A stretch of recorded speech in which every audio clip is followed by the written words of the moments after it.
warahmatullahi wabarakatuh. Bertemu lagi dengan Bu Dani Nur Utami.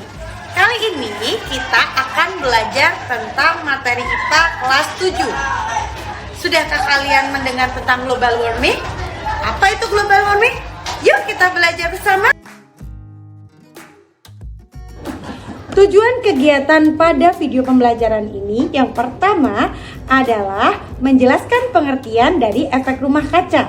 Yang kedua adalah menganalisis penyebab pemanasan global oleh gas-gas rumah kaca. Yang ketiga adalah menganalisis dampak dari perubahan iklim terhadap ekosistem kita. Dan yang keempat adalah upaya untuk menanggulangi pemanasan global. Tahukah kamu kenapa planet Merkurius sangat dingin pada malam hari, mencapai minus 170 derajat Celcius? Padahal letaknya sangat dekat dengan matahari. Sedangkan bumi yang lebih jauh tidak sampai mengalami perubahan suhu se-ekstrem Merkurius. Menurutmu, apa yang terjadi jika suhu bumi berubah seperti planet Merkurius? Ya, betul. Hal ini karena adanya lapisan atmosfer di bumi.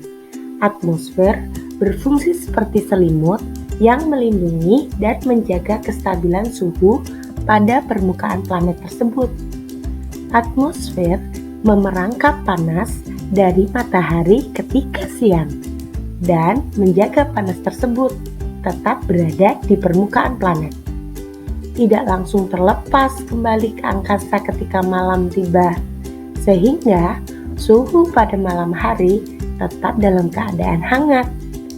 Sedangkan jika tanpa atmosfer, pada malam hari panas yang diterima akan langsung terlepas kembali keluar angkasa karena tidak ada atmosfer yang menahan panas, sehingga planet tersebut akan mengalami perbedaan suhu antara siang dengan malam yang sangat ekstrim, di mana suhu malamnya akan sangat dingin. Kenapa ada efek rumah kaca? Apakah kita tidak boleh menggunakan bahan kaca karena bisa menyebabkan pemanasan global? Jawabannya adalah salah besar, karena bukan kaca yang menyebabkan pemanasan global, tetapi itu hanya sebagai analogi saja bahwa lapisan atmosfer kita itu seperti kaca yang bisa memerangkap panas. Untuk lebih jelasnya, yuk kita pelajari bersama. Terus, apa hubungan atmosfer dengan pemanasan global? Efek rumah kaca adalah kemampuan atmosfer untuk mempertahankan suhu udara panas yang nyaman dalam perubahan nilai yang kecil. Artinya, pada kondisi normal, panas matahari itu akan mencapai ke permukaan bumi.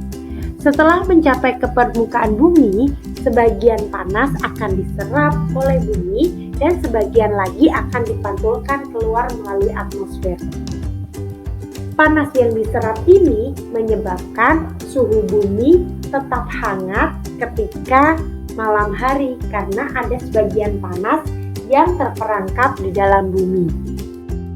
Sebenarnya, efek rumah kaca adalah fenomena yang memberikan banyak manfaat bagi kehidupan di bumi. Yang menjadi persoalan adalah jika konsentrasi gas rumah kaca di udara semakin banyak, maka semakin banyak pula panas yang terperangkap di bumi.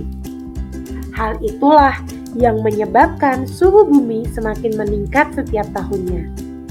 Jika hal ini terus dibiarkan, maka dapat dipastikan banyak populasi makhluk hidup yang akan musnah. Oleh sebab itu, yuk kita pelajari apa saja gas-gas rumah kaca dan bagaimana cara penanggulangannya agar bumi kita tetap dalam kondisi yang baik. Secara sederhana, apa itu efek rumah kaca? Bu Dani akan memberikan contoh yang mudah dalam kehidupan sehari-hari. Misalkan kita sedang berada di dalam angkot atau mobil di siang yang terik. Ruangan dalam mobil itu kita misalkan sebagai kondisi atmosfer bumi yang dikelilingi oleh jendela. Jika semua kaca kita tutup, maka udara di dalam mobil akan menjadi lebih panas dari udara di luar. Hal ini disebabkan karena radiasi panas yang ada di dalam mobil terperangkap, sehingga tidak dapat melalui kaca yang tembus pandang sekalipun. Begitu juga dengan kondisi di bumi kita. Radiasi panas dari matahari tidak dapat diteruskan keluar angkasa karena terhalang oleh gas rumah kaca. Peningkatan suhu bumi inilah yang dinamakan dengan pemanasan global. Yuk kita cari tahu apa saja gas rumah kaca yang dapat menyebabkan adanya pemanasan global. Yang pertama yaitu karbon dioksida. Karbon dioksida merupakan gas yang tidak berbau dan tidak berwarna, yang menangkap panas dari matahari di dalam bumi. Gas ini dihasilkan dari aktivitas manusia, seperti pembakaran hutan, pembakaran bahan bakar fosil, sampah, serta sebagian dari reaksi kimia tertentu, misalkan pembuatan semen. Gas ini juga tercipta sebagai hasil dari proses alami seperti pernafasan dan juga erupsi gunung berapi. Gas rumah kaca yang kedua adalah gas metana. Gas metana ini sering disebut dengan CH4. Gas metana bertanggung jawab terhadap 10% emisi gas rumah kaca. Usia hidup gas metana sebenarnya jauh lebih singkat daripada karbon dioksida. Akan tetapi, gas metana ini jauh lebih efektif dalam hal memerangkap radiasi panas dibandingkan dengan CO2 atau karbon dioksida, yakni 25 kali lipat lebih besar daripada CO2 dalam jangka waktu 100 tahun. Dari mana sih gas metana ini berasal? Salah satunya berasal dari pakan ternak yang umumnya mengandung gas metana. Pemilihan jenis pakan ternak sangat menentukan besar kecilnya gas metana yang dihasilkan ternak. Sehingga efisiensi pakan ternak perlu dilakukan untuk mengurangi gas rumah kaca. Karena pada hewan ternak seperti sapi, babi, domba, dan kambing menghasilkan gas metana sebagai bagian dari proses pencernaan alami mereka.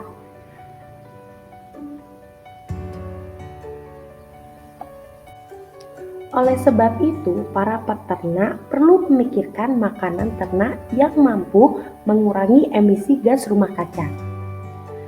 Menurut Badan Penelitian dan Pengembangan Pertanian Kementerian Pertanian, upaya untuk melakukan pengurangan gas emisi metana ini dapat dilakukan dengan mengedukasi peternak agar menggunakan daun-daun hijau yang rendah kandungan emisi. Contohnya adalah tanaman leguminosa, Gliricidia, Leucaena, dan Calendra. Merupakan 3 jenis leguminosa yang rendah emisi metana. Hal ini mampu mengurangi emisi gas metana. Selain itu juga mampu mengurangi karbon dioksida. Sumber gas metana yang berikutnya adalah sampah. Sampah yang berasal dari aktivitas penduduk di perkotaan jumlahnya sangat besar dan ini sangat berpotensi untuk menghasilkan gas metana yang cukup besar juga.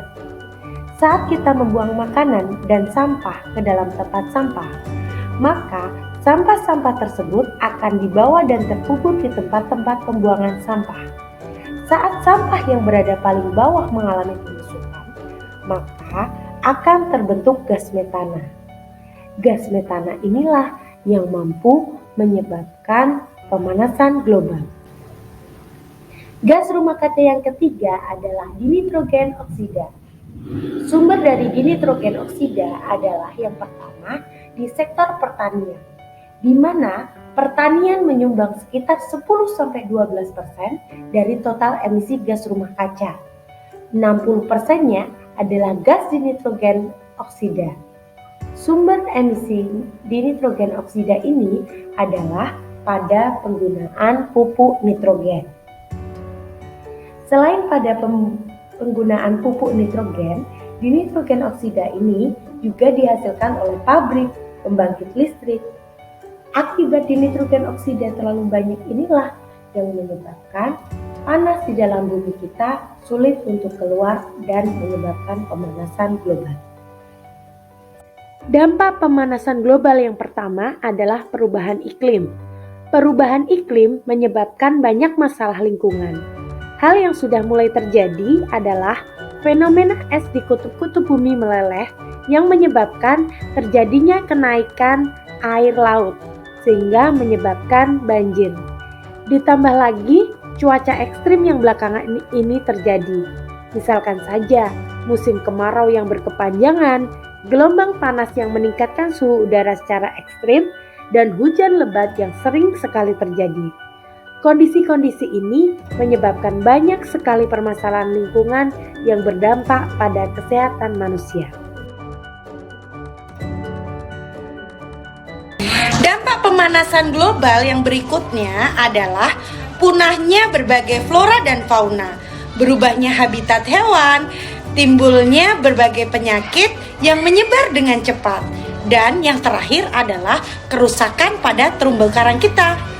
Lalu, bagaimana cara kita untuk menanggulangi pemanasan global saat ini? Yang pertama, kita bisa mengurangi efek dari gas rumah kaca dengan beralih pada kendaraan umum. Kemudian, kita bisa menggunakan transportasi ramah lingkungan seperti sepeda. Kemudian, kita juga bisa menggunakan transportasi ramah lingkungan seperti kendaraan listrik. Kita juga bisa menghemat energi, mengurangi, menggunakan kembali, memperbaiki, dan mendaur ulang sampah kita. Kemudian, kita juga bisa melestarikan ruang terbuka hijau.